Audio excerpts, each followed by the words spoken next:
Assalamualaikum warahmatullahi wabarakatuh. Pemirsa, berjumpa lagi dengan saya, Klik.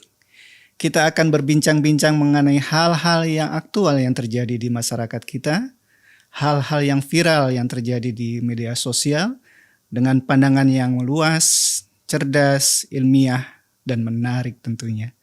Bersama guru kita, Ustadz Adi Hidayat. Kita sapa dulu beliau. Assalamualaikum, Ustadz. Waalaikumsalam warahmatullahi wabarakatuh. Sehat, Alhamdulillah, Masya Allah. Gimana Mas Klik, sehat? Sehat, alhamdulillah. Saya senang cerah sekali wajah Ustadz saat ini dengan penuh senyum. Ya, alhamdulillah. Ya, harapan terbesar kecerahan wajah di dunia itu menampilkan keberbinarannya saat di akhirat. Masya Allah. Karena ada wajah orang-orang yang saat kembali kepada Allah dia begitu berbinar, begitu luar biasa gembiranya. Ini kan berbinar itu menggambarkan keadaan atau ekspresi bahagia yang sangat dalam. Ternyata bukan karena masuk surganya. Kenapa? Karena dia mendapatkan satu kesempatan yang luar biasa besar, anugerah terindah untuk menatap Allah tanpa hijab. Wah, iya, Masya Allah. Itu ada di Quran surah ke-75, Al-Qiyamah ayat 22-23. Wujuhun yawma idzin nadhirah ila rabbiha nadhirah. Ada orang-orang yang wajah mereka itu pada saat hari kiamat terjadi, saat dihisab begitu berbinar, gembira dan sebagainya. Ila rabbiha nadhirah, karena bisa menatap Rabbnya tanpa sekat. Jadi mudah-mudahan keceriaan kita di dunia ini, tatapan-tatapan kita yang melahirkan kebaikan-kebaikan, kita ikhtiarkan demikian menjadi amal soleh yang mengantarkan pada sebuah kesempatan dapat menatap Allah tanpa hijab di akhirat. Terharu saya saat malah mau nangis saja. Gimana Mas Klik? Hari ini kita mau bincang tentang apa? Kita akan berbincang tentang hal yang lagi diperbincangkan di masyarakat mengenai cara kita beribadah, Ustaz.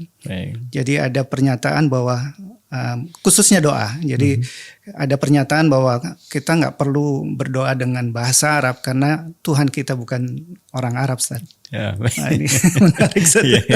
Baik. Ya, mungkin ada pendapat, Ustaz, mengenai ini. Baik, ya. Kita proporsional aja ya. Iya. Ya, proporsional artinya menempatkan segala sesuatu sesuai dengan porsinya. Betul.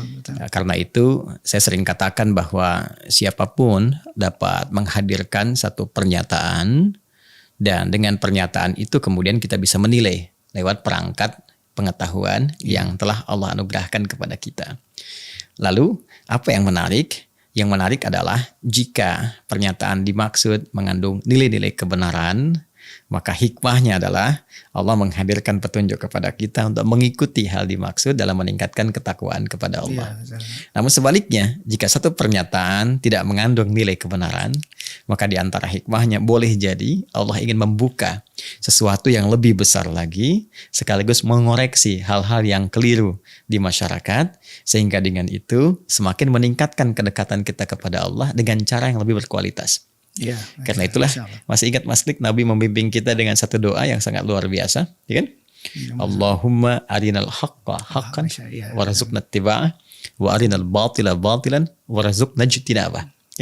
Ya Allah, mohon tunjukkan, perlihatkan kepada kami segala yang benar itu nyata kebenarannya, dan berikan kami kekuatan untuk mengikutinya. Dan mohon tunjukkan kepada kami segala yang keliru itu nyata salahnya, dan berikan kekuatan kepada kami untuk meninggalkannya. Karena itu prinsip dasar bagi kita setiap muslim, kita menilai wajar dulu segala pernyataan yang keluar. Tidak harus kemudian menyoal orang atau sumber dan sebagainya, sikapi secara objektif di sini. Lalu setelah itu kita lihat jika ada unsur kebenaran, kita ikuti dengan petunjuk Allah, dan standar menilai kebenaran itu tentunya dari persepsi syariat kita, kan? Nah, dan juga nanti akan dikuatkan oleh logika, karena keimanan tidak akan bertentangan dengan akal, logika. Akal itu diciptakan oleh Allah untuk mensupport iman, mensupport roh, kalbu. Jadi gak mungkin bertentangan. Kalau belum ketangkap, artinya ada yang belum sampai, yakin dulu baru hikmah kemudian datang. Tapi jika itu kemudian bertentangan dengan nilai kebenaran, kemuliaan, kebaikan, maka kita menilai dengan cara yang tepat, meninggalkan apa yang dibangun sebagai sebuah statement tadi itu, lalu kemudian mengisi dengan hikmah-hikmah kebaikan apa yang diinginkan di dalamnya. Betul. Dari sini kita berangkat untuk menilai. Indah sekali. Ya. Sekarang mari kita lihat ya dalam tinjauan pengetahuan dulu. Ya, kita baca dengan nalar dulu ya. Siap, Ustaz. Perangkat akal yang Allah anugerahkan kepada kita. Ini bisa diuji pertama dengan pertanyaan.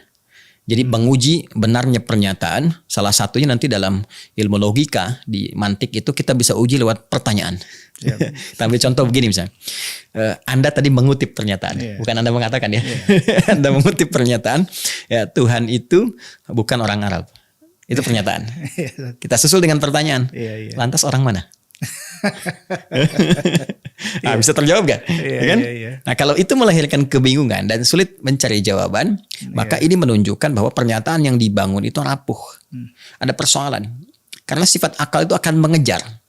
Mengejar sehingga bisa diterima oleh nalar, dianggap sebuah kewajaran, dan dengan kewajaran itu ditransformasikan nanti kepada jalan pikiran kita yang membimbing ekspresi tubuh kita untuk bersikap. Itu standar berkehidupan kita seperti itu. Jadi kalau nggak bisa dijawab orang mana ya, nggak ketemu gitu. Nah, ini artinya apa? Premis yang dibangun ya berdasar silogisme menjadi sebuah premis, jadi pernyataan. Ini ada yang rapuh. Apa yang rapuhnya kita telusuri. Oh, ternyata ditelusuri memang Tuhan itu bukan orang. Nah, ini apa namanya, kelemahan kerapuhan di pernyataannya, sehingga bisa dikatakan adalah premis pertama yang dibangun itu keliru. Salah gitu kan, sehingga mengambil puzzle kata, bagian-bagian, menempatkannya dengan cara yang keliru. Katanya tadinya netral objeknya, ini Tuhan, itu orang Arab gitu kan, itu netral saja, tapi ketika digabungkan jadi salah. Jelas ya. Nah, dari sini kita ingin katakan bahwa sepakat ketika dicari tidak ditemukan, maka di sini kemudian kita dibimbing bahwa Tuhan itu memang bukan orang. Tuhan harus lepas dari nilai-nilai keorangan. Karena Tuhan bukan orang, nggak ada kaitan dengan orang, maka Tuhan harus dibebaskan dengan nilai-nilai keorangan. Satu, kan? Yang kedua, ya memang nggak ada kaitan dengan etnis. Jadi setiap yang terkait dengan orang, dengan manusia dan kehidupan kemanusiaan, maka harus dibebaskan dan dilepaskan dari aspek-aspek dan sifat ketuhanan.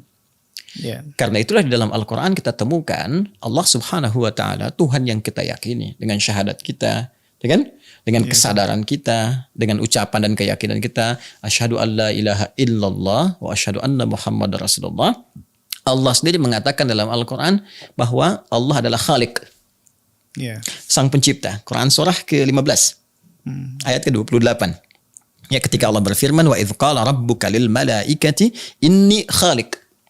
Ya, ketika Rabb Muhammad SAW berfirman kepada para malaikat, ya akulah Khalik. Okay? Sehingga kita dari sini sering berkata Sang Khalik. Ya, itu dah fitrah. Dan Allah menyebut dirinya dengan apa? Khalik, Sang Pencipta. Segala yang dicipta oleh Khalik itu makhluk namanya. Ya, itu makhluk. Nah, secara sadar, logika kita secara nalar itu pasti akan membimbing kita bahwa sifat Khalik, karakter Khalik itu mesti beda 100%, 100% harus berbeda. Kalau ada di atas itu 1000%, 1.000.000%, mesti totally different. Ya, harus sama sekali berbeda dengan sifat-sifat makhluk. Karena Khalik pencipta, makhluk yang dicipta, antara pencipta dengan yang dicipta itu tidak boleh memiliki kemiripan atau keidentikan, atau hal-hal yang melekat pada satu di antara keduanya itu dimiliki, itu tidak boleh. Ya, jelas ya? Karena itu kita memiliki kaidah dalam Al-Quran yang sangat jelas. Quran surah Asy-Syura, ya, surah ke-42 ayat yang ke-11. Ya, ketika Allah menyampaikan laisa kamitslihi syai', ya, laisa kamitslihi syai' wa huwas sami'ul basir. Ya, tidak boleh ada yang serupa dengan Tuhan, dengan Allah, dengan Khalik, dengan Sang Pencipta. Ya, jadi itu standar dasar. Jadi kalau Tuhan kuat, maka kekuatannya tidak boleh disamakan dengan makhluk. Ya, makhluk harus lebih lemah dibandingkan dengan Tuhan. Itu sifat dasarnya. Jadi semua yang dimiliki makhluk dari sifat, dari karakter, nggak boleh diserupakan dengan Tuhan. Kalau diserupakan, nanti setiap makhluk berpotensi jadi Tuhan. Jelas sampai sini ya? Nah, karena itu hikmah pertama yang kita dapatkan dari pernyataan dimaksud, kalau mengatakan salah ya jelas semua akan mengatakan dikeliru. Ini jelas gitu kan, karena orang itu bukan Tuhan. Iya. Ya kan? Orang bukan Tuhan. Tapi kalau kita dalami hikmahnya, kita katakan orang itu makhluk, ya kan? Orang itu manusia itu makhluk. Kalau manusia itu makhluk, maka pendalamannya adalah semua yang terkait dengan makhluk tidak bisa diklaim sebagai Tuhan. Karena Tuhan mesti berbeda, Khalik mesti berbeda dengan makhluk. Nah, sekarang kita dalami. Iya, Ustaz. Ya, sepakat lu nggak sampai sini? Sepakat, Ustaz. Setuju. Sepakat ya. Karena itu siapapun orang yang pernah mendeklar sebagai Tuhan, dan yang paling menarik belum pernah ditemukan orang Arab ngaku Tuhan. Oh iya, betul. Coba cek ya. Iya, betul. Nah, coba cek. Ya, Betul, yang ada kan misalnya gini, Firaun. Iya. Kenal Firaun nggak? Kenal. Belum, Ustaz. belum mau kenal berarti belum mau kenal. Ya. Firaun itu kan bukan orang Arab. Iya. Dan Firaun disebutkan dalam Al-Qur'an pernah ngaku Tuhan. Kan? Iya. Di surah An-Nazi'at itu ya, surah 79 ayat 24 ya kan, ketika dia fahasyara fanada, mengumpulkan rakyatnya banyak, kemudian menyeru, dia mengatakan faqala ana rabbukumul a'la, aku Tuhan kalian yang paling agung ya. Apa yang akhirnya yang terjadi tragis juga kan, dia hanya dihancurkan dengan air.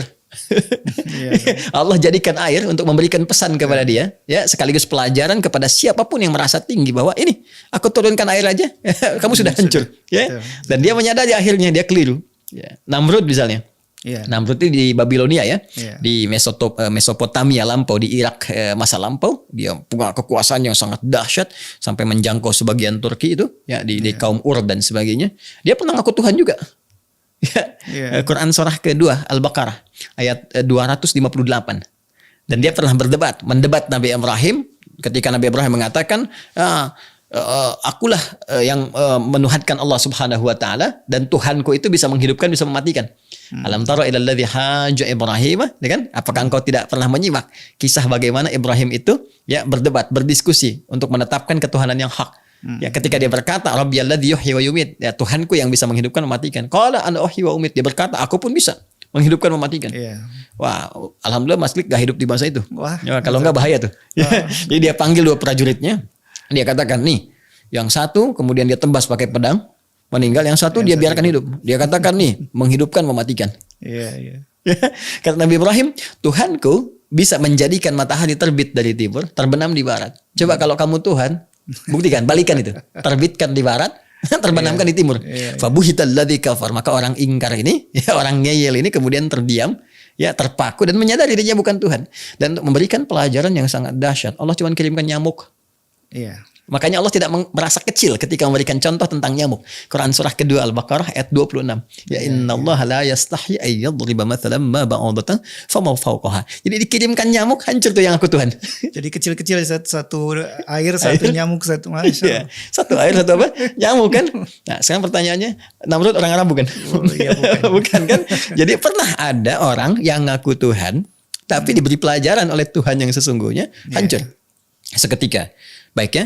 Nah, karena itu Allah ingin memberikan kesan kepada kita bahwa semua hal-hal yang terkait dengan keorangan, kemanusiaan, kemakhlukan itu tidak bisa kemudian sedikit pun diserupakan atau didekatkan pada sifat-sifat ketuhanan.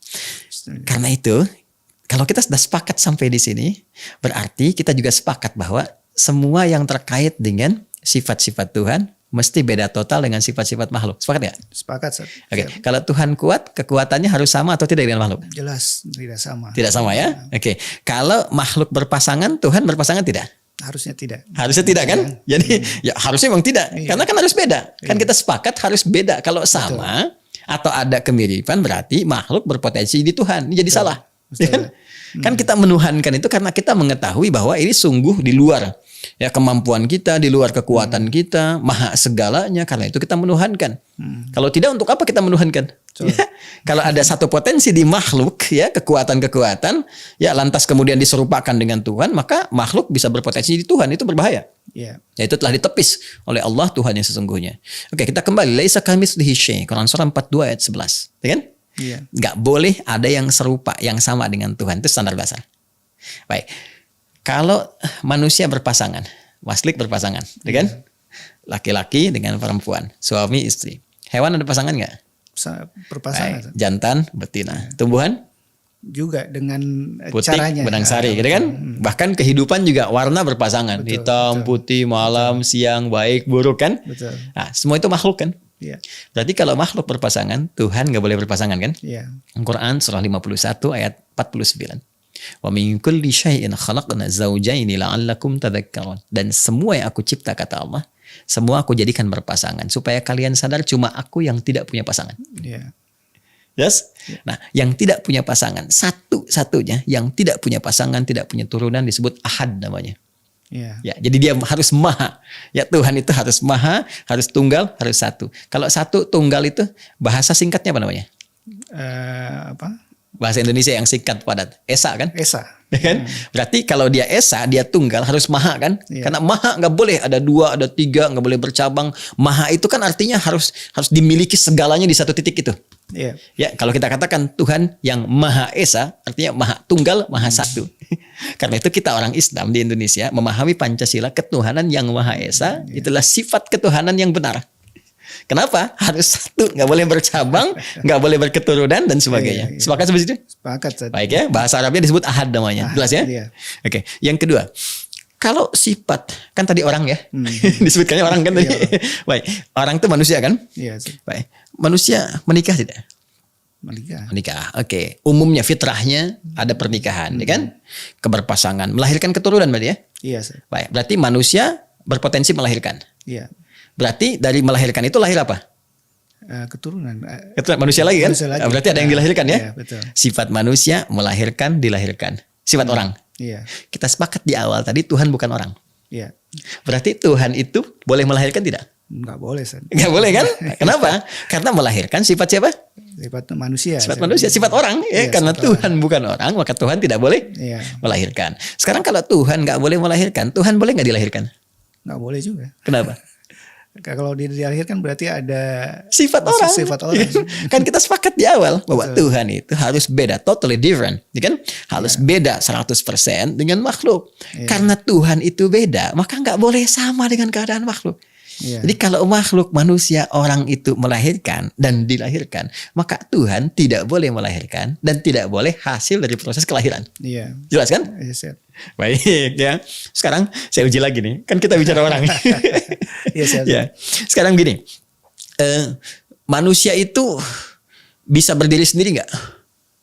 Tidak. Beraktivitas sendiri gitu kan? Menghadirkan segalanya sendiri. Dia butuh orang lain nggak? Butuh orang lain. Berarti punya sifat sosial kan? Betul. Berarti butuh teman, Betul. butuh bantuan. Iya. Ini menunjukkan apa? Dia lemah kan? Betul. Berarti dia butuh bersekutu. Betul. Ya kan? Dia butuh berserikat. Karena dia makhluk sosial kan? Yes, Walaupun dalam prakteknya sosial itu ada yang benar, ada yang salah. Yang benar saling membantu, yang salah itu ada yang sok dan ada yang sial. Ya kan? Baik. Iya, Manusia butuh bantuan, manusia butuh berserikat, manusia butuh saling berkomunal, ya kan? Untuk mewujudkan satu keinginan atau harapan-harapan yang ingin diraih. Gak bisa berdiri sendiri. Kalau itu sifat manusia, berarti Tuhan gak boleh seperti itu. Iya, Ustaz. Tuhan tuh gak boleh ada partner. Iya. Kalau ada partner bukan Tuhan namanya. Iya. Kan yang berinisiasi atau yang secara fitrah itu berkecenderungan punya partner itu manusia. Manusia. Orang, ya kan? Karena dia butuh itu untuk memenuhi kebutuhan-kebutuhan hidupnya, ya, capaian-capaian yang ingin dia hadirkan dalam kehidupan. Iya. Maka Tuhan tadi harus beda. Dia nggak boleh punya partner, nggak boleh punya serikat. Karena dasarnya Tuhan mesti beda dengan orang. Khalik mesti beda dengan makhluk, ya. Nah, jadi kalau kita ingin menanggalkan semua sifat-sifat ketuhanan dari kemanusiaan, dari keorangan, kita tanggalkan semuanya. Nggak boleh Tuhan itu berketurunan, nggak boleh berpasangan. Tuhan itu nggak boleh melahirkan, nggak boleh dilahirkan. Tuhan itu nggak boleh berpartner, sehingga menunjukkan dia itu lemah, nggak bisa punya kekuatan mandiri sifatnya. Dalam bahasa Arab, membebaskan, menanggalkan sesuatu, membersihkan sesuatu, sehingga hadir yang murninya saja, ya. Yang beningnya saja, yang asalnya saja, itu disebut dengan ikhlas namanya. Kelas. Akhlasa yukhlisu. Ya, akar awalnya adalah khalasa.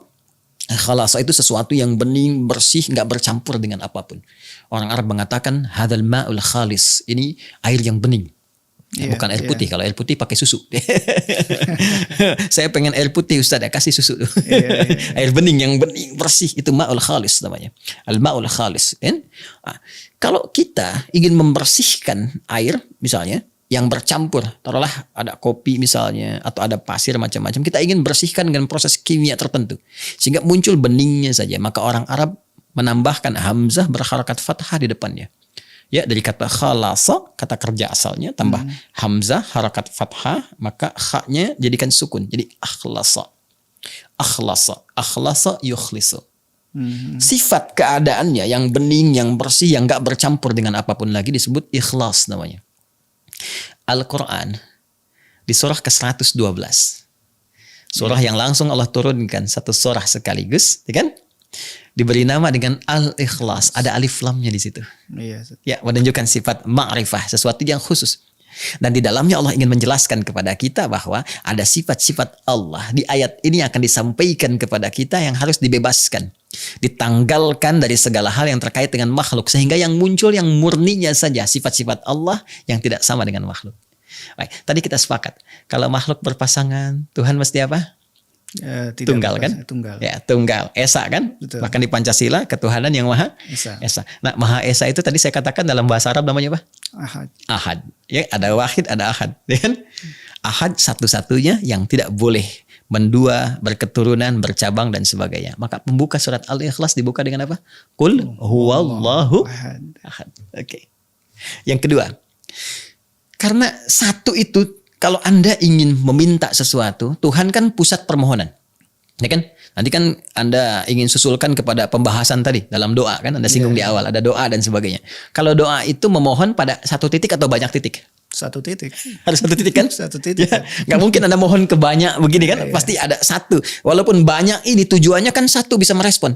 Ya, kalau ada banyak orang begini Anda minta, tujuannya kan ke satu titik. Ya, diharapkan ada satu jawaban, ya satu sumber kesamaan yang dengan itu apa yang kita harapkan bisa terwujud kan? Iya. Nah, pusat sesuatu, titik sesuatu disebut dengan as-somad namanya. Dan Allah memberikan kepada kita gambaran rasionalitas yang menjadi titik permohonan itu hanya satu titik, ahad itu. Jadi kalau bercabang, itu akan memberikan keputusan yang berbeda-beda. Ya, karena itu silahkan Anda buka di Quran surah ke-21. Ya, Al-Anbiya ayat 22. Ya, ketika Allah menyampaikan kepada kita, "Lau kana fihima alihatun illallahu lafasadata." Anda bayangkan kalau dalam pengelolaan langit dan bumi ini, ya, universe, alam semesta ini, ada lebih daripada satu Tuhan yang menjadikan tumpuan hamba itu menjadi banyak sifatnya, ya, maka Anda bisa bayangkan kata Allah, maka akan rusak pengelolaan alam semesta ini. Kenapa? Jadi ketika Anda bermohon, ya Tuhan, aku minta begini. Tuhan yang satu mengatakan, jangan kasih dulu. Ntar kalau dia udah banyak tahajudnya baru kasih. Tuhan yang lain mengatakan, kita kan punya rasa kasih yang dalam, jawab sekarang. Tuhan yang lain mengatakan, ya udah tunggu aja sebentar, ambil jalan tengah. Berantem jadi. Kalau sesama Tuhan itu bisa berkelahi, bagaimana pengelolaan alam semesta? Iya. Ya, kita aja kan secara rasional mengatakan kalau 3 orang saja atau 4 orang, 5 orang lebih daripada satu menyikapi satu kejadian, satu hal, persepsinya bisa berbeda kan? Betul. Maka bayangkan bagaimana kalau Tuhannya banyak. Kata Al-Quran la fasadata. Maka akan kacau, rusak pengelolaan kehidupan itu, alam semesta itu. Karena itu titik pusat itu mesti satu. Kembali ke Al-Ikhlas ketika Allah mengatakan Qul huwallahu ahad, baru disusul dengan Allahus Somad. Lalu dijelaskan kembali. Setelah satu titik ini menjadi pusat kemudian permintaan, pusat kemudian penghambaan, pusat permohonan, lalu ditegaskan kembali ini mesti beda dengan sifat-sifat makhluk. Tadi manusia menikah, melahirkan dan dilahirkan. Melahirkan yalid, dilahirkan yulad. Maka ayat ketiganya apa? Lam yalid walam yulad.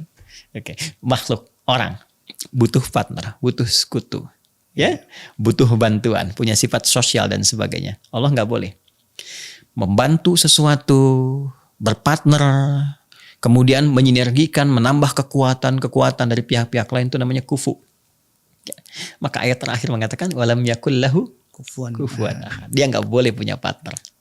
Dia nggak boleh punya sekutu. Jadi Anda bayangkan nggak, dari satu pernyataan tadi saja Allah membuka hikmah kepada kita untuk belajar lebih dalam lagi. Ternyata hikmahnya kita lebih kenal surat Al-Ikhlas. Iya.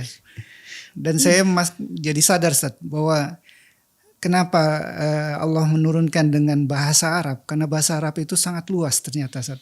Ustaz bercerita ini, saya dalam hati Masya Allah. Ternyata memang ada Ya, hikmahnya. sebelum sampai ke sana, Iya, kita tajamkan dulu tuh Siap, yang tadi itu. siap, Jadi Ustaz, siap. ketika ada pernyataan Tuhan bukan orang Arab dan kita kejar dengan logika, kita bahas sifat-sifat orang, lalu Iya. kita kaitkan itu untuk menilai sifat-sifat Tuhan dan sebagainya, dan Iya. puncaknya nggak boleh ada keserupaan. Lalu dalil Qur'annya ada, laisa kamitslihi syai', logikanya ditampilkan, sampai puncaknya kita menyadari. Sekarang pertanyaan besarnya, kenapa pembahasan ini mesti hadir? Karena jangan-jangan masih ada yang menuhankan orang. Iya, Ustaz. Iya. Sedangkan kita secara akal menyadari bahwa Tuhan tuh nggak boleh sama Iya, dengan orang. Iya, siap. Kan tadi di awal kita mengatakan Tuhan itu bukan orang, Iya, kan? iya, iya. Lantas dibahas sifat orang begini, sifat Tuhan begini. Al-Quran menampilkan. Jangan-jangan di era kekinian pun masih ada yang menuhankan orang. Iya. Jadi kalau ada yang menuhankan orang berarti sudah nggak masuk akal, Iya, betul. ya kan? Iya, Kan nggak betul. boleh sama itu. Nah, itu Betul, kinerja betul. akal ya. Ini argumentasi pengetahuan. Iya. Ya, argumentasi pengetahuan yang tentunya bisa diuji. Iya. Ya, dan indahnya Al-Quran itu menampilkan secara objektif, bahkan mengajak, bahkan men-challenge, silahkan menguji. Secara logika silahkan, secara nas kalau ada ingin bandingan dengan yang lain silahkan. Sampai menemukan titik kesimpulan mencari kebenaran. Bukan ingin menetapkan sebuah pembenaran pada apa yang diyakini. Iya, iya. Tapi mencari kebenaran sehingga melahirkan keyakinan paripurna. Ini yang dimaksud dengan ilmu yang didorong oleh sebuah kebenaran qaimam bil qist, kebenaran yang berkeadilan. Sampai menemukan puncaknya. Itu yang dimaksud Quran surah 3 Ali Imran ayat 18. Syahidallahu annahu la ilaha illa huwa wal malaikatu wa ulul ilmi qa'iman bil qist. Orang-orang yang memanfaatkan potensi keilmuannya, perangkat pengetahuannya untuk mencari kebenaran dengan dasar yang berkeadilan akan menemukan kebenaran yang sejati. Iya. Ya, dan ketika titik itu disadari, kita akan menemukan kebenaran yang sesungguhnya. Iya. Ya. Karena itu saya ingin mengatakan bahwa di titik ini ada hikmah besar yang boleh jadi dibentangkan oleh Allah sebagai anugerah kepada kita semua untuk memperbaiki pola kita, dan pada akhirnya pola keyakinan kita, pola berketuhanan kita tetap dengan tampilan yang sangat indah, uraian yang sangat objektif. Allah masih menyampaikan dengan sangat luar biasa kasih sayangnya. Perhatikan kalimatnya, la ikraha fiddin. Iya. Lakum dinukum waliyadin. Kalau engkau sudah menemukan kebenaran pun, ya silahkan memilih. Nggak dipaksa kok. Coba dalam Al-Quran kita temukan itu. Al-Baqarah ayat 256. La ikraha fiddin. Nggak ada paksaan. Ya, untuk masuk ke dalam ad-din. Ad-din yang dimaksudkan Islam. Quran surah 3 ayat 19. Inna dina indallahil Islam. Kemudian apa lagi? Lakum dinukum waliyadin. Silahkan Anda yakini apa yang Anda yakini. Kami meyakini apa yang kami yakini. Ya kan? Setelah itu silahkan saling menghormati tanpa harus mengganggu, tanpa harus ikut-ikutan. Tapi ketika pulang kepada Rabb yang hak, Tuhan yang hak, masing-masing membawa pertanggungjawabannya sendiri. Iya. Objektif gak? Objektif, Ustaz. Indah gak? Ya, Indah. coba ditampilkan dengan logika, ditampilkan dengan dalil-dalil, dibuktikan dengan realitas dalam kehidupan, disampaikan jalur kehidupan pedoman yang sangat lengkap, yang sangat terukur. Setelah itu pun ketika menemukan kebenarannya, silahkan pilih. Iya, Ustaz. Tidak dipaksa, tapi masing-masing pulang membawa konsekuensi Ya, itu dia. keyakinan. Jelas ya? Iya, Ustaz. Kalau sudah ini kita perjelas, baru kita masuk ke bahasa Arab. Iya, Ustaz.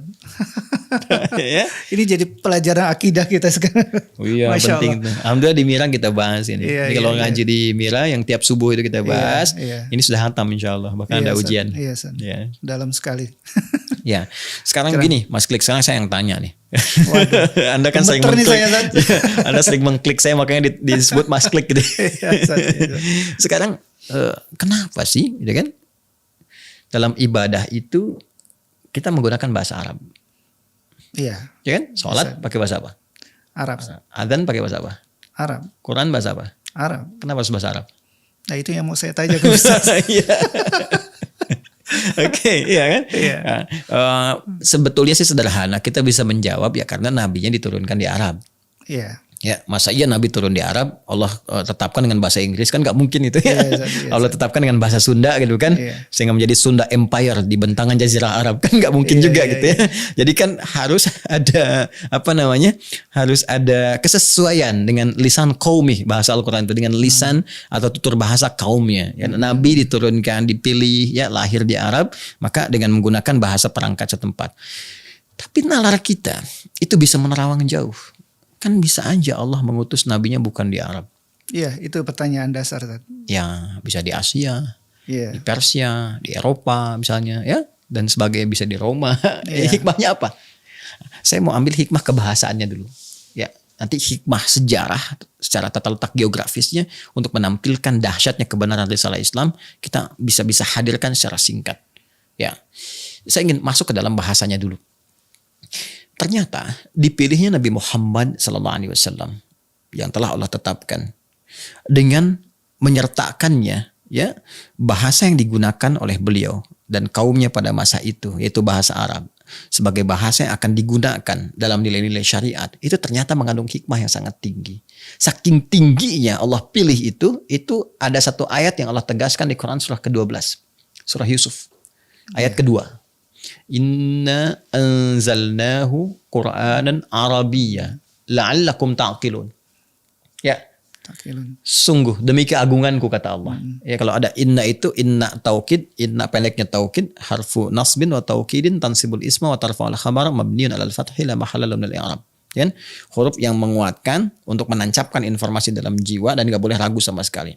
Lalu menggunakan na, singkatan dari nahnu, kalau ditujukan kepada Allah itu fungsinya ta'zimun nafsi li ta'zimi sya'ni. Menunjukkan keagungan Allah untuk memberikan pesan bahwa informasi yang disampaikan ini begitu tinggi. Agung sifatnya, besar. Karena itu segala yang istimewa ketika disampaikan, kalau menggunakan inna, panjang itu inna, ini menunjukkan ada yang penting, istimewa betul. Ya, masih ingat malam Al-Qadar? Yes. Di bulan Ramadan itu? Iya. Nah, itu kan ayatnya dibuka dengan tadi inna anzalnahu fi. Ini menunjukkan istimewa. Karena itu ibadah di malam itu nilainya tidak sama dengan di malam-malam biasa. Nah, kembali ke Quran surah 12 ayat 2. Inna, demi keagunganku kata Allah. Kan? Aku ingin sampaikan satu berita yang sangat agung, dahsyat. Jangan pernah ragukan, tancapkan pada jiwamu yang paling dalam.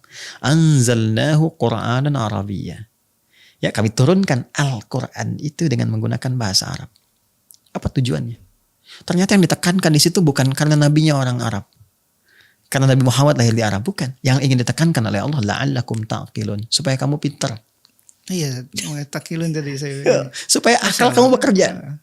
Supaya kamu pintar. Ternyata salah satu hal yang disampaikan oleh Al-Qur'an, kenapa Al-Qur'an diutarakan, ya, difirmankan oleh Allah Subhanahu wa taala, kemudian diteruskan oleh Rasulullah kepada sahabat sampai kepada kita dengan menggunakan bahasa Arab. Alasan yang paling dasar bukan karena nabinya saja lahir di Arab sehingga disampaikan dengan lisan kaumnya. Bukan karena itu saja, ya. Hal yang paling dahsyatnya adalah supaya kamu pintar kata Allah, la'allakum ta'qilun. Supaya kamu tambah pintar, kan itu fi'il mudhari. Mudhari itu terus berkelanjutan, progresif, present continuous future. Ya, sehingga kamu makin pintar. Dengan bahasa Arab kamu makin pintar, kata Allah kan. Akal kamu makin bekerja, makin terstimulus, ya, terstimulus untuk menganalisis, untuk menghasilkan hal baru dan sebagainya. Dan silahkan coba riset. Ternyata kalau kita bandingkan bahasa 1, 2, 3 dengan yang lainnya, bahasa Arab itu memang luar biasa. Ya, ini terlepas dari persepsi yang lain ya. Kita orang Indonesia, tentu kita menggunakan bahasa Indonesia, bahasa persatuan, kan bahasa kebangsaan kita, dan kita berbangga dengan menggunakan bahasa Indonesia sebagai warga negara Indonesia. Tapi objektivitas kita ketika kita membandingkan, menilai, dan ingin melihat bahasa Arab, karena di soal kita jelaskan. Bahasa Arab itu, kalau kita kemudian riset, karena saya sarjana bahasa Arab. Saya mendalami bahasa Arab karena mencintai Al-Quran. Untuk mengetahui keagungan Al-Quran, saya belajar bahasa Arab. Al-Imam Asy-Syafi'i mendalami puluhan tahun bahasa Arab untuk memahami betapa indahnya gitu bahasa Quran, mengetahui hukum dan sebagainya. Saya berikan beberapa contoh.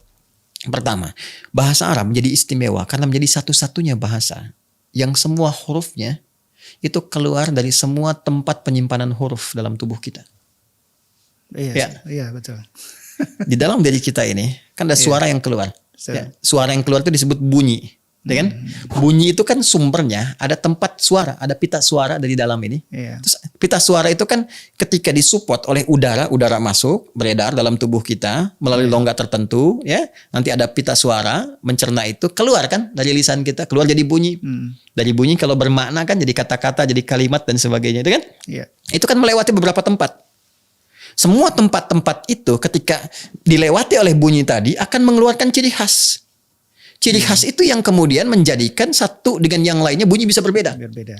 Dan itu ada 17 tempat. 17 tempat itu terwakili oleh huruf-huruf yang menyulam bahasa Arab. Yang kita sebut hijaiyah itu. Huruf itu dari bahasa Arab. Huruf itu jamak dari kata harfun. Jamaknya huruf. Ya kan? Tempat keluar disebut makhraj. Jamaknya disebut makharij. Maka di bahasa Arab kita kenal makharijul huruf. Iya. Dari mulai udara masuk ke dalam ke sini, diolah di dalam. Maka disebut dengan harful hawa. Tempatnya nanti di rongga yang paling dalam. Maka ada a, ada ha.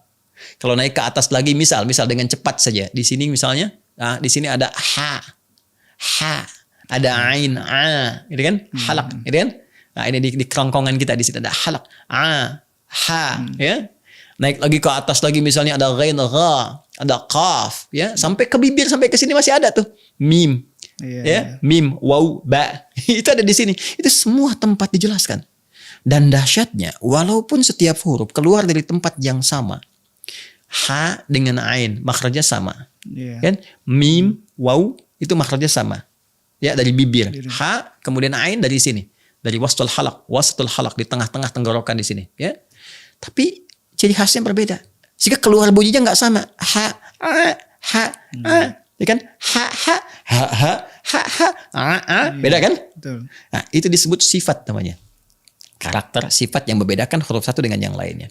Di Arab ada makharijul huruf, ada sifat huruf. Ya, sehingga kalau Anda belajar tajwid kan, kita pelajari itu kan? Ya, makharijul huruf ada sekian, sifat huruf ada sekian. Kita temukan yang tebal, yang tipis, yang ada udaranya tersaring, yang keluar kemudian semuanya. Itu ditemukan dalam bahasa Arab. Silakan Anda cari ungkapan-ungkapan. Kita hanya kenal konsonan vokal, tapi di bahasa Arab sampai kedalaman bagian tubuh kita itu digali. Betul. Satu. Yang kedua, bahasa Arab itu ketika dia digunakan sebagai bahasa komunikasi, dia mampu bertahan tanpa adanya penyempurnaan-penyempurnaan. Sehingga tidak dikenal dengan ejaan yang disempurnakan. Ya. Coba saya katakan kepada Anda, anta. Anta itu artinya apa? Kamu gitu kan? Ya, baik. Untuk laki-laki, anti untuk perempuan. Oke. Dari zaman Abu Jahal sampai abu-abu yang sekarang, kalaupun banyak abu misalnya gitu kan, itu anta ya anta aja, ya anta ya anta aja, jadi ente aja karena orang kita di sini, anta ya anta, sekarang dulu anta, sekarang anta, 15 abad, kamu, ya kan, wah kamu, jadi apa lagi tuh, kamu bayangkan berproses, sekarang malah di milenial jadi elu. Saya jadi aneh, jadi gue, jadi macam-macam, gitu kan? Dan banyak kalimat. Anda lihat saja, ulama ya dengan ubaru kan beda. Ulama kan oe, ubaru kan begini kan. Kemudian DJ itu kan sekarang sudah nggak ada DJ kan. Yang J pengganti Y sekarang sudah pakai Y. Itu ejaan yang disempurnakan. Karena itu salah satunya apa? Kenapa bahasa Arab dipilih? Menjadi bahasa Al-Quran, ditetapkan menjadi bagian ya yang disampaikan untuk bisa menghadirkan nilai-nilai Quran, firman Allah Subhanahu wa taala. Dan bukan sekedar nabinya orang Arab, tapi ternyata hikmahnya penjagaan terhadap Al-Quran. Supaya nggak ada revisi-revisi pada Quran. Jadi orang-orang yang ingin merubah Quran ketahuan. Karena nggak bisa direvisi. Alif Lam Mim dari dulu sampai sekarang Alif Lam Mim aja. Coba Anda lihat, Alif Lam Mim kan di Al-Baqarah. Ya, di Alam Nashrah kan hurufnya sama, Alif Lam dengan mim, tapi kan nggak pernah dibaca alif lam mim. Yang itu alam nashrah laka sadrak, alam tara kaifa fa'ala rabbuka bi ashabil fil. Yang ini alif lam mim, Ali Imran alif lam mim, ya kan? Jadi ini juga membuktikan bahwa Quran itu firman, mukjizat, bukan rekayasa Nabi. Karena kecenderungan manusia kalau ingin menyampaikan dari huruf yang sama, kalimat yang disusun dari huruf yang sama, tentu akan sama pengucapannya. Tapi yang satu alam, yang satu alif lam mim, ya kan? Nah, jadi hikmah yang pertama tadi saya katakan, ya kan, bahasa Arab itu mengakomodir semua tempat keluarnya huruf. Bahasa Arab itu bahasa yang konsisten, yang tidak berpotensi tidak mengalami perubahan-perubahan dari segi lafaz-lafaz sampai dengan kemudian ke maknanya. Bahkan maknanya bisa meluas, kan, sesuai dengan keadaan, tapi katanya nggak berubah. Bisa nggak Anda temukan itu di bahasa-bahasa lain? Nggak bisa. Rasanya sulit. Makanya Al-Quran terjamin kebenarannya, tidak ada perubahan dari awal diturunkan sampai sekarang. Salah satunya apa? Perangkatnya bahasa Arab. Silahkan cek. Dan Allah menjamin itu. Quran surah ke-15 Al-Hijr ayat 9. Inna nahnu nazzalna dzikra wa inna lahu lahafidhun. Kami turunkan Al-Quran sebagai pengingat supaya kalian ingat. Ini firman Allah. Supaya kalian ingat, ini pedoman. Supaya kalian ingat bahwa ini adalah gambaran petunjuk kehidupan kita. Wa inna lahu lahafidhun, dan kami yang jaga. Di antara penjagaannya menggunakan bahasa Arab. Ya, 2. Mau tambah lagi? Silakan, Ustaz. 3. Ya, bahasa Arab itu bahasa yang sangat unik. Karena dari turunan bahasa-bahasa ini, itu bisa kita menggali satu makna-makna tertentu yang dari makna ini bisa melahirkan cabang-cabang pengetahuan. Saya ambil contoh. Misal, pernah dengar syair? Iya. Syair ya? Nah, syair-syair disampaikan oleh pujangga, diserap dalam bahasa Indonesia jadi syair kan? Syair. Itu syair. Dulunya orang dengan bahasa saja. Dia bisa bikin syair dengan turunan-turunan bahasa Arab tadi, dengan formula-formula tertentu. Kalau orang-orang dulu, zaman-zaman jahiliyah sampai awal masa-masa Nabi Muhammad SAW itu insting mereka langsung bisa bikin syair. Ya, ada intonasinya, ada iramanya, ada macam-macam. Dari bahasa itu. Iya. Secara singkat, lantas kemudian, di masanya Khalil bin Ahmad Al-Farahidi, itu dianalisis. Kebiasaan orang jahiliyah yang fasih berbahasa Arab itu sampai membuat syair-syair itu dianalisis, kok bisa ya ujungnya sama terus huruf-hurufnya serupa gitu, harokatnya sama semua. Ya, dianalisis, disimpulkan oleh beliau, muncul cabang ilmu disebut dengan arud namanya. Arud. Ya, arud itu salah satu ilmu di bahasa Arab ya yang menganalisis kebiasaan orang Arab bertutur sehingga melahirkan syair yang dengan itu mengeluarkan formula sebanyak 16 formula. Disebut dengan bahar namanya. Maka muncul apa yang disebut dengan bahar tawil. Tawilun lahudun al-bukhuri fadailu. Fa'ulun fa'ilun fa'ulun mafa'ilu. Analisisnya dari mana? Syairnya Imrul Qais. Kifa nabki min dzikra habibin wa manzili bisaqtuli wa bainad dakhuli fahawmali. Ada rajas, mustaf'ilun, mustaf'ilun, mustaf'ilun, mustaf'ilun, mustaf'ilun, mustaf'ilun. Bisa diterapkan sautus safiril bulbuli, hayya qalbi thamili, al-ma'u wa zahru ma zahru lahdil muqali, wa anta sayyidali wa sayyidi wa maulali, fakam tayyimuni ghazailun uqayqali, qataftuhu min wajatin fi hadhar rajuli, faqala la la la faqad ghada muharwili. Terus demikian seterusnya. Ya. Nah, yang menarik apa? Ketika mengetahui formulasi ilmu ini dari tuturan orang Arab berbahasa Arab, diambil jadi formulasi ilmu. Dari formulasi keilmuan ini bisa digunakan untuk bisa merangkum ilmu-ilmu yang sudah ada. Jadi kalau kita ingin menguasai satu ilmu, itu tinggal dijadikan sebuah syair menggunakan formula ini. Contoh apa? Gramatikal bahasa Arab itu kan banyak. Ada nahwu, ada sorof, ada macam-macam dan sebagainya. Itu kan banyak tuh teori-teorinya. Dikumpulkan dengan menggunakan ilmu arud ini, jadikan nazam, jadikan syair. Ada 1002 bait kurang lebih. Dikenal dengan nama alfiyah. Kalau kita kuasai dengan alfiyah itu, menggunakan rumusan ilmu arud ini, itu lebih cepat paham bahasa Arabnya, kaidah-kaidahnya. Ya, maka muncullah kemudian misalnya Ibnu Malik menulis bait-bait syair, menghadirkan bait ini kurang lebih 1002 bait. Maka dikatakan kalamun lafdun mufidun kastaqim wasmun wa fi'lun thumma harfun lil kalim wahiduhu kalimatun wal qawlu am wa kalimatun biha kalamun qad yu'am. Orang yang ingin belajar gramatikal bahasa Arab tinggal belajar bait ini, dia hafalin, dia paham. Itu baru gramatikal bahasa Arab. Nanti ada alfiyah di ilmu hadis. Imam As-Suyuti punya alfiyah ilmu hadis. Nanti ada lagi bait-bait sampai ke qiraat. Ya, sampai qiraat ada baitnya. Ulama hadis ada baitnya. Ya, bab-bab yang lain pun dikumpulkan jadi bait-bait itu. Itu memudahkan. Dari mana? Bahasa Arab. Dari sini melahirkan irama. Karena nanti syarat bikin syair itu salah satunya ada iramanya. Maka muncul do re mi fa sol la si do. Do re mi fa sol la si do itu dari notasi bahasa Arab asalnya. Ya, dal, ra, mim, fa, sod, lam, mim, dal. Di copy paste nanti. Jadi notasi musik. C, D, E, F, G, A, B, C, G, A, B, C, D, F, G, D, F, G, A, B, C, D, A, B, C, D, F, G, A, F, G, A, B, C, D, E, B, C, D, E, F, G, A, B, F, G, A, B, C, D, A, F, G, A, B, C, A, B, C.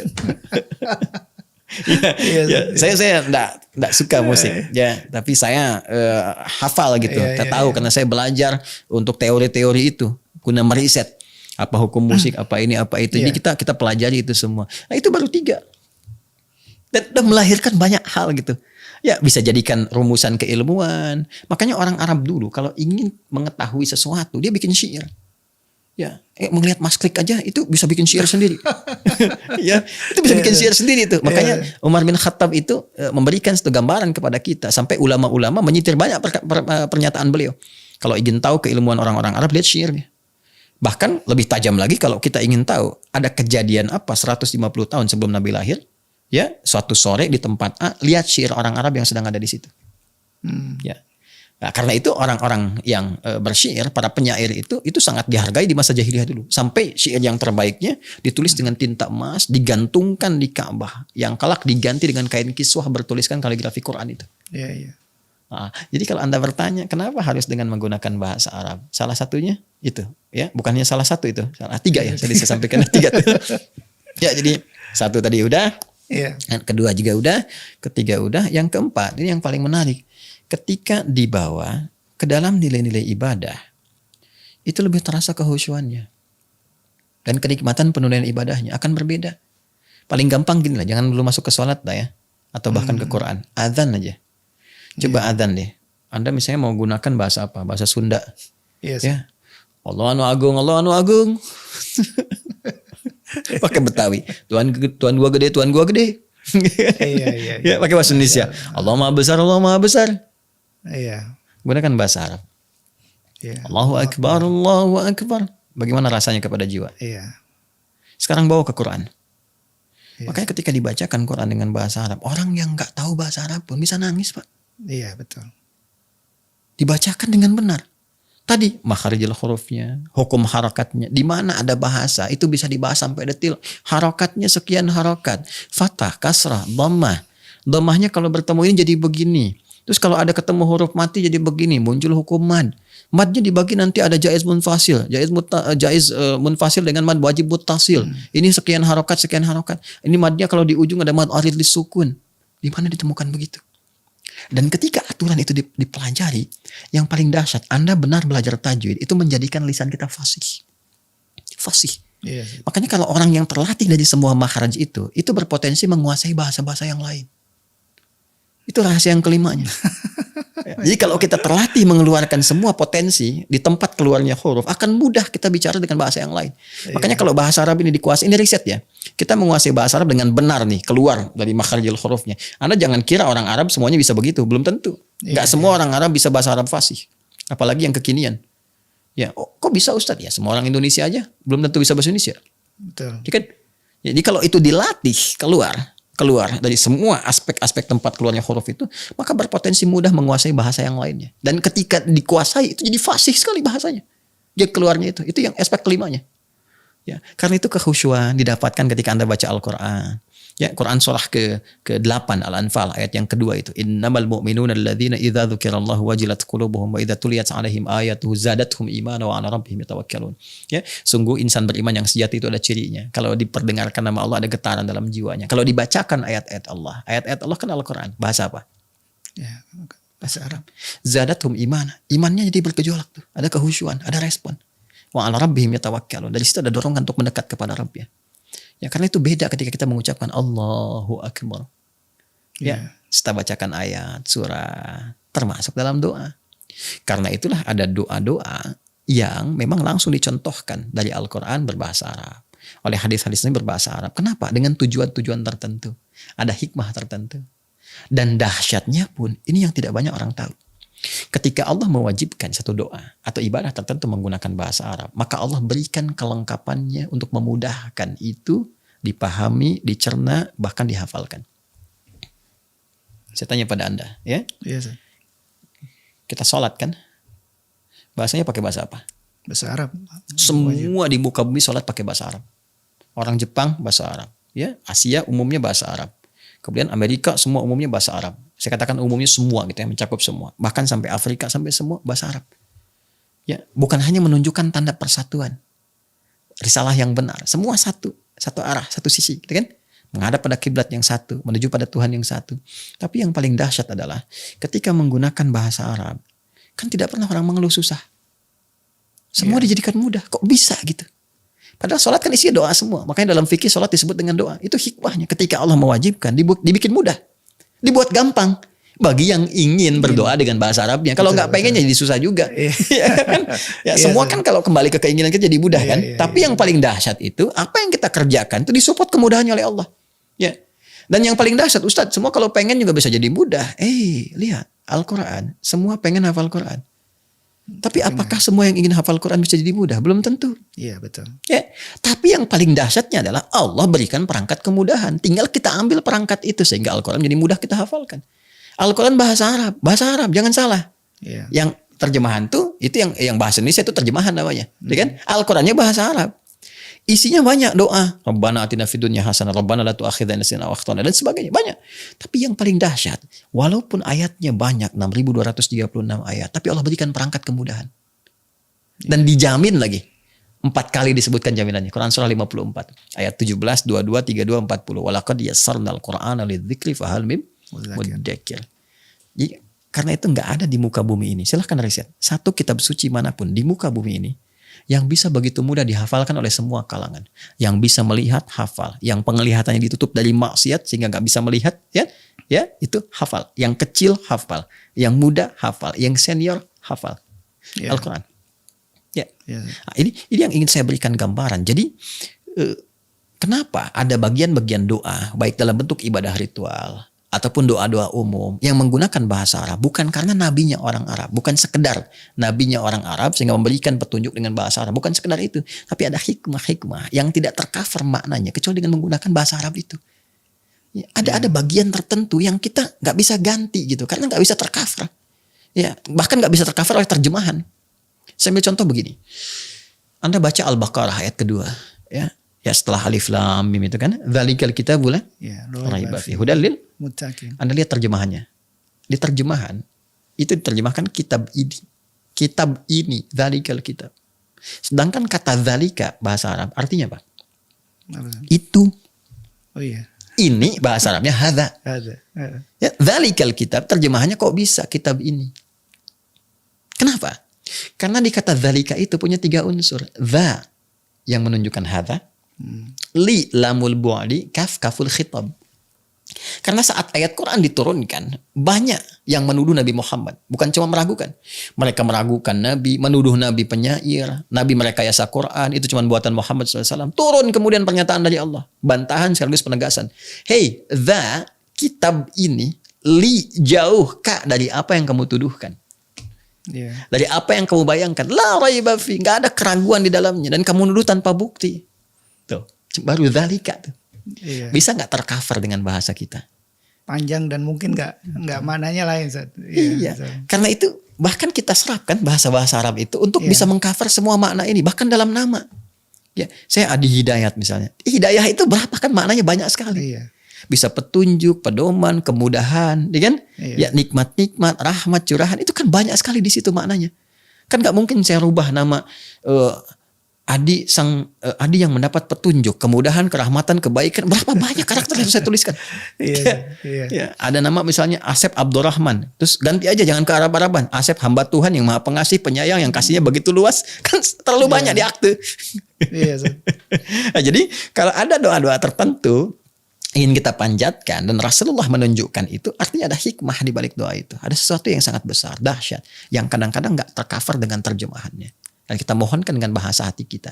Namun di luar apa yang pernah disampaikan, misalnya, boleh juga kita meminta dengan bahasa kita. Ya, sifatnya umum, kalau ingin menghadirkan dengan permintaan kita sendiri. Terlebih kalau kita tidak mengetahui doa-doa yang pernah dibimbingkan dalam Al-Quran ataupun hadis Nabi. Terus kita ingin mohon sesuai kebutuhan kita. Kan juga boleh jadi kebutuhan kita sekarang tidak sama dengan apa yang dibutuhkan oleh orang di masa lalu. Sehingga orang masa lalu meminta kepada Rasulullah tunjukkan doa sesuai kebutuhan mereka. Kebutuhan kita ini nggak sama dengan orang dulu sehingga nggak kita temukan doanya. Boleh kita gunakan bahasa Indonesia. Lantas kita mengambil isyarat-isyarat kebaikan, ya petunjuk-petunjuk dalam Quran. Seperti apa? Menyebut nama Allahnya. Quran surah ke-17 ayat 110. Qulid Allah awid ar-Rahman ayyamat tad'u falahul asmaul husna. Sebut nama Allah yang sesuai dengan kebutuhan kita. Ya Allah ya Razzaq ya Alim. Kita bisa katakan ya Allah ya Alim. Aku besok mau ujian di kampus. Zaman Nabi kampus di mana? Maka mudahkan ya Allah dengan segala kemudahan yang telah Kau berikan kepada orang-orang soleh sebelumnya, kan? Ya Allah ya Razzaq, Maha Pemberi rezeki, anugerahkan kekuatan rezeki yang melimpah kepadaku. Besok aku akan ujian untuk masuk perusahaan. Zaman Nabi ada perusahaan apa? Ya kan? Boleh. Jadi silahkan bisa pakai bahasa Indonesia, hal yang kita butuhkan. Tapi dalam aspek ibadah yang telah tetap dengan menggunakan bahasa Arab, di situ tidak berlaku hukum kreativitas. Ya, karena nggak ada hukum relativitas di situ. Jadi hukum relativitas nggak ada, kerelatifan tidak ada. Relatif ini nggak bisa, tidak. Tetap gunakan bahasa Arab sesuai dengan petunjuknya. Kemudian di luar itu sesuai kebutuhan kita, silahkan boleh menggunakan bahasa Indonesia umum saja, tapi juga tidak harus kita kemudian menampilkan statement-statement tambahan yang justru mereduksi nilai-nilai kebaikan dari apa yang kita harapkan. Iya, Ustaz. Kurang lebih demikian. Ya, malah bahasa Arab itu memperkaya banyak bahasa, termasuk bahasa Indonesia, Ustaz. Kalau dilihat bahwa saya sangat bangga dengan Bapak bangsa kita menyerap banyak bahasa Arab yang akhirnya kalau tanpa bahasa Arab itu kita ngomong begini kayaknya langsung berhenti, Zat, karena ada beberapa kata yang langsung ketemu bahasa Arab lagi. Proses asimilasi ya. Iya, betul. Asimilasi budaya karena pengaruh dulu kan percampuran tuh wajar. Iya. Seperti misalnya kalau kita ingin contohkan di Filipina kan banyak terpengaruh juga dengan bahasa Spanyol. Iya. Di Afrika banyak dengan bahasa Perancis macam-macam. Karena pergaulan dengan orang Arab dulu juga menjadikan hazanah kebudayaan kita, kemudian terjadi asimilasi, percampuran. Di salah satunya ada pengaruh ke sana, ya. Di samping tentunya juga aspek pendalaman kita kepada nilai-nilai keislaman. Iya, Masya Allah. Ya, banyak loh kalau mau kita, sebetulnya orang-orang yang anti Arab itu orang-orang irasional. Iya. Ya, kenapa? Karena nggak bisa dilepaskan dari tatanan kebahasaan kita, dari pengaruh bahasa Arab itu. Iya. Kalau mau diriset silahkan berapa puluh persen tuh. Iya. dari bahasa kita. Majlis permusyawaratan rakyatnya udah bahasa Arab, majlisnya bahasa Arab, musyawaratnya bahasa Arab juga. Ya. Terus nama-nama gitu ya kan, banyak sekali dari bahasa Arab. Masa mau dirubah gitu. Iya. Nah, jadi saya kira kita proporsional saja, kembali seperti di awal tadi saya sampaikan. Dan yang hebat itu ada riset dari luar bahkan. Iya. Ya, orang yang hafal Quran itu kecerdasannya bisa meningkat ya setidaknya 3 kali lipat. Masya Allah. Ya, dari orang-orang standar pada umumnya. Ini menarik ini. Kenapa? Salah satunya karena di dalam Quran itu lebih daripada 50.000 kosakata. Dan dari sejak kecil ketika hafal banyak kosakata itu mudah mencerna ilmu-ilmu yang lainnya. Karena itu orang-orang dulu itu terbiasa menghafal Quran dan terbawa memudahkan untuk bisa menangkap dan menyerap pengetahuan-pengetahuan yang baru. Kurang lebih demikian Mas Klik. Ya, jadi saya makasih, kira Masya Allah. Hikmahnya banyak sekali. Ya, satu pernyataan menghadirkan banyak hikmah berkehidupan. Jadi sekali lagi proporsional. Kita hanya menilai berdasarkan tinjauan pengetahuan apa yang bisa menjadi hikmah yang bisa kita dapatkan. Betul. Tanpa harus kemudian menyoal sisi lain yang tidak berkait berkelindan. Betul. Dan saya khusnudzan boleh jadi penutur tadi pun ya mungkin maksudnya tidak seperti itu. Tidak ingin mengatakan Tuhan itu orang. Mungkin maksudnya kan lain, cuma barangkali apa yang diinginkan tidak sama dengan apa yang diutarakan. Di bahasa Arab itu sabkul lisan namanya. Lisan keduluan menyampaikan sesuatu yang mungkin tidak dimaksudkan ke situ. Betul. Ya khusnudzannya demikian. Dan kalau Allah tidak berkehendak jadi kan nggak jadi keluar juga. Hikmahnya kita dapat pembahasannya. Tadi ya, Chat. Kita doakan. Kita banyak menyerap pelajaran khususnya untuk bahasa Arab. Ternyata esensinya luar biasa. Alhamdulillah. Ya, terima kasih, Zat. Mudah-mudahan kita bisa berbincang lagi di lain hal. Insyaallah. Pemirsa, demikian bincang-bincang kita dengan guru kita, Ustadz Adi Hidayat. Banyak hal yang kita dapatkan dan mudah-mudahan menambah wawasan keilmuan kita untuk mendekatkan kita pada Allah Subhanahu wa taala. Saya Klik. Assalamualaikum warahmatullahi wabarakatuh.